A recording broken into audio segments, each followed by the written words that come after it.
दोस्तों नमस्कार, मैं संजय मग्गू और मौजूद हैं देश रोजाना के डिजिटल मीडिया प्लेटफॉर्म पर। समय है प्राइम टाइम का और प्राइम टाइम में आज जो खबर मुख्य है वो ये है कि हरियाणा के कांग्रेसियों की रार थमती नहीं है। आज जींद के अंदर जब बैठक हुई तो कांग्रेस के नेता, कांग्रेस के प्रवक्ता, राज्यसभा सदस्य रणदीप सिंह सुरजेवाला के समर्थकों ने ऑब्जर्वर की ही ऐसी तैसी कर दी। सीधे सीधे कहा कि बाबू बेटे की नहीं चलने देंगे, यानी कि हुड्डा और दीपेंद्र की नहीं चलने देंगे। मुख्य चर्चा प्राइम टाइम पे इसी पे होगी। इसके साथ साथ चर्चा कुछ देश की राजनीति पर भी होगी, कुछ मॉनसून पर भी होगी, शासन प्रशासन में मची उठापटक की भी होगी, और इन सब बातों से पहले बात होगी उन खबरों की जो आज सुर्खियों में है। तो आज की सुर्खियों में जो खबर है उनमें मुख्य है मराठा आरक्षण को लेकर कैबिनेट की बैठक हुई है, जिसमें महाराष्ट्र के मुख्यमंत्री एकनाथ शिंदे और उप मुख्यमंत्री फडणवीस शामिल हुए। मराठा आरक्षण को लेकर महाराष्ट्र के कई शहरों में बड़ा प्रदर्शन हुआ है और उधर आंदोलनकारियों से मिले हैं राज ठाकरे। उत्तर प्रदेश के मंत्री सतीश शर्मा पर धर्म के नाम पर अपमान करने का आरोप लगा है। शिवलिंग के पास हाथ धोने का उनका वीडियो वायरल हुआ है। तमिलनाडु के मंत्री उदय निधि के बयान पर बीजेपी को आपत्ति है। तमिलनाडु भवन पहुंचकर उन्होंने कमिश्नर को ज्ञापन सौंपा, यानी कि भाजपा के नेताओं ने। मध्य प्रदेश के 3 दिवसीय दौरे पर पहुंची है चुनाव आयोग की टीम। चुनाव आयोग की टीम वहां चुनाव की तैयारियों की समीक्षा करेगी। मध्य प्रदेश में जन आशीर्वाद यात्रा में नहीं बुलाए जाने पर साध्वी उमा भारती बोली हैं कि मुझे अपने वजूद की कोई चिंता नहीं है, मुझे चिंता है भाजपा के वजूद की। तो चलिए अब विस्तार से चर्चा करते हैं उन खबरों की जो प्राइम टाइम का हिस्सा है। सबसे पहले बात करते हैं हरियाणा के मौसम की। कई दिनों की उमस और तपिश भरी गर्मी के बाद प्रदेश में फिर से मानसून एक्टिव होने जा रहा है। बंगाल की खाड़ी पर बने चक्रवात के कम दबाव के क्षेत्र में बदलने से बारिश की आशंका बन रही है। तो वहीं मौसम वैज्ञानिकों का कहना है कि पिछले महीने की शुरुआत से ही अल नीनो का असर दिखाई दे रहा है। मौसम प्रणाली के असर से मानसून अपनी सामान्य स्थिति के करीब पहुंचने की संभावनाएं हैं और इसी के चलते हरियाणा, एनसीआर पर और दिल्ली में 6 से 9 सितंबर के दौरान बादल छाने और दक्षिणी हिस्सों पर बारिश होने की संभावना है। उत्तरी हिस्सों में भी हल्की बारिश हो सकती है। तो ये मानसून का हाल था। जिस प्रकार मानसून रंग बदल रहा है, वैसे प्रदेश की राजनीति भी पूरा रंग बदल रही है। राजनीति के अंदर गर्मी भी है और राजनीति में रिश्तों पे बर्फ़ भी जम रही है। बात हरियाणा की कर रहे हैं। हरियाणा में आईपीएस अफसर के कैडर और एक्स कैडर के पदों की सूचना ना देने का मामला पंजाब और हरियाणा हाईकोर्ट पहुंच गया है। इस मामले के हाईकोर्ट पहुंचने के बाद हरियाणा सरकार, राज्य सूचना आयोग, गृह विभाग के एसीएस, इसके साथ साथ डीजीपी ऑफिस को राज्य सूचना अधिकारियों को भी नोटिस जारी किया गया है। अब इस पूरे मामले पर सुनवाई होगी 5 अक्टूबर को। कोर्ट की तरफ से नोटिस 1 सितंबर को जारी हुआ है। इस मामले में ये कहा गया है कि सरकार तुरंत अपना जवाब दर्ज करवाए। वहीं प्रदेश सरकार ने रातों रात एक बार फिर एक तबादले की लिस्ट जारी की ही। आईएएस राजेश खुल्लर के मुख्यमंत्री का प्रधान सचिव नियुक्त होने के 2 दिन बाद ही हरियाणा की ब्यूरोक्रेसी में रविवार को भी उठापटक रही। दोपहर को सरकार ने 9 आईएएस अधिकारियों के तबादले की लिस्ट जारी की। 1988 बैच के आईएएस टीवीएसएन प्रसाद को वित्त आयुक्त नियुक्त किया गया है। इसके साथ साथ सहकारिता विभाग और हरियाणा भवन दिल्ली के स्थानीय आयुक्त के बीच जिम्मेदारी मिली है। वहीं 1990 बैच के सुधीर राजपाल को गृह सचिव की जिम्मेदारी दी गई है। अब बात करते हैं सियासत की और खासकर हरियाणा की सियासत की। लोकसभा चुनाव में 172 दिन बाकी बचे हैं। कुछ राज्यों में विधानसभा के चुनाव भी होने हैं। ऐसे में हर पार्टी ने अपनी तैयारी शुरू कर दी है। इन तैयारियों के बीच लगातार नए नए सियासी समीकरण बन रहे हैं और सियासी नेताओं के बयानों से भी तपिश बढ़ रही है। अब जींद में ऑल इंडिया कांग्रेस कमेटी के स्टेट ऑब्जर्वर की मौजूदगी में कांग्रेस की जिला स्तरीय बैठक में जमकर हंगामा हुआ। बैठक में रणदीप सिंह सुरजेवाला गुट के कांग्रेसी कार्यकर्ताओं ने भूपेंद्र सिंह हुड्डा और दीपेंद्र हुड्डा यानी कि बापू बेटे की जोड़ी की बिल्कुल नहीं चलने देंगे ऐसे नारे लगाए।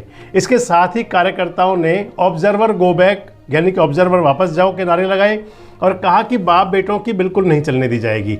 विरोध के सुर कांग्रेस पार्टी में ही नहीं बल्कि सत्तारूढ़ पार्टी में भी उठ रहे हैं। प्रदेश सरकार में भी ऐसा ही कुछ देखने को मिल रहा है।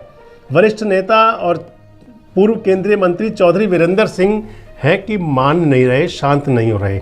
उनकी इच्छा तो ये है कि बीजेपी जेजेपी गठबंधन जल्द से जल्द टूट जाए उनका कहना है कि बीजेपी में ताकत है, वो अकेले दम पर सरकार बना सकती है, लेकिन उनकी इस टीस की मंशा को कोई समझने को तैयार नहीं है।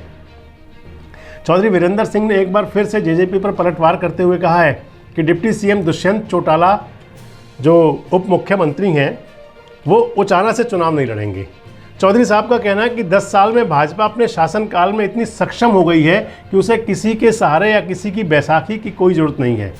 2019 के चुनाव में लोकसभा की सभी 10 सीटें बीजेपी ने जीती थी। जो पहले जेजेपी के पास थी वो भी बीजेपी जीती, लेकिन अब हालात बदल गए हैं। जेजेपी को कोई एक भी वोट नहीं देना चाह रहा, और वो बीजेपी को क्या वोट दिलवाएगी। यानी कि चौधरी साहब कह रहे हैं कि जेजेपी को कोई खुद वोट नहीं दे रहा तो बीजेपी क्या दिलवाएंगे। इसके साथ साथ उन्होंने ये भी कहा कि जो लोग 10 साल जेल में रहकर आए हैं उन्हें समय बताएगा। चौधरी वीरेंद्र सिंह के 50 साल के राजनीतिक जीवन काल में हालांकि कोई दाग नहीं है, लेकिन चौधरी साहब अपनी जुबान से जो है कुछ ना कुछ ऐसा बोलते रहते हैं जो लोगों को चुभता बहुत है। खैर, इन सबके बीच भिवानी पहुंचे हरियाणा के डिप्टी सीएम यानी कि जेजेपी के सुप्रीमो दुष्यंत चौटाला। दुष्यंत चौटाला ने कहा है कि वीरेंद्र सिंह की कुछ भी सोच और हिम्मत हो सकती है, लेकिन हमारी सोच है प्रदेश का विकास। हालांकि दुष्यंत चौटाला ने वीरेंद्र सिंह जी द्वारा बार बार जेजेपी को लेकर उठाए जा रहे सवालों पर बहस ना करके यानी कि शांत रहे और चुप्पी साध ली। सियासत में विरोध के स्वर विपक्ष उठाता है तो उसे जवाब दिया जा सकता है, लेकिन जब ये बगावती सुर अपने ही खेमे से उठें, और वो भी तब जब चुनाव की बयार बह रही हो, तो सवाल उठना लाजमी है। प्रदेश स्तर पर ही नहीं बल्कि राष्ट्रीय स्तर पर भी राजनीति में विरोध के स्वर गूंज रहे हैं। हम बात कर रहे हैं बीजेपी की फायर ब्रांड नेता उमा भारती की, जो केंद्र में मंत्री के साथ साथ मध्य प्रदेश की मुख्यमंत्री भी रह चुकी हैं। सनातन से लेकर सियासत तक का सफ़र करने वाली उमा भारती ने कहा है कि मुझे अपने वजूद की कोई ज़्यादा चिंता नहीं है, और ना ही कोई मुझे नेता बना सकता है और ना ही कोई मुझे बिगाड़ सकता है। परमात्मा की कृपा मुझ पर है और मैं आगे बढ़ जाती हूँ। दरअसल मामला बीजेपी की जन आशीर्वाद रैली से जुड़ा हुआ है, जिसमें उन्हें बुलाया ही नहीं गया। यानी कि जो मध्य प्रदेश की पूर्व मुख्यमंत्री हैं, जिन्होंने मामा यानी कि शिवराज चौहान को बागडोर सौंपी थी, अब पूरी तरह से उनको नेगलेक्ट किया जा रहा है। और इस नेग्लिजेंसी पर यानी कि जो उनके अनदेखी हो रही है, उस पर उमा भारती ने कहा है कि मुझे कोई दर्द नहीं है, लेकिन आश्चर्य है कि मुझे जन आशीर्वाद यात्रा में नहीं बुलाया गया। झूठा निमंत्रण दिखावे के लिए भी भेजा जा सकता था, लेकिन अभी मैं बहुत छोटी हूँ, मुझे 15-20 साल काम करना है, मुझे कोई पोस्टर गर्ल नहीं बनना।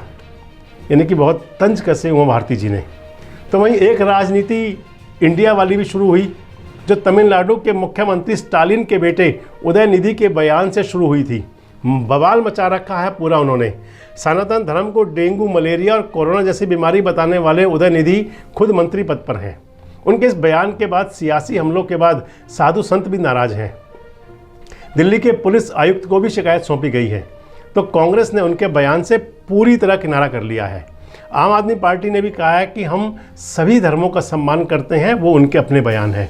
अब बात उस भव्य आयोजन की जिसके लिए पूरा भारत सज रहा है।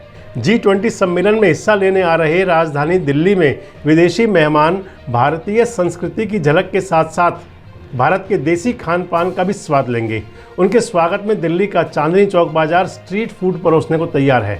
राजधानी दिल्ली के प्रगति मैदान में G20 का आयोजन स्थल भारत मंडपम में बाजरे से बने अनेक प्रकार के व्यंजन परोसे जाने की योजना है, क्योंकि बाजरा बेहद पौष्टिक और मोटा अनाज है और पर्यावरण के अनुकूल भी माना जाता है।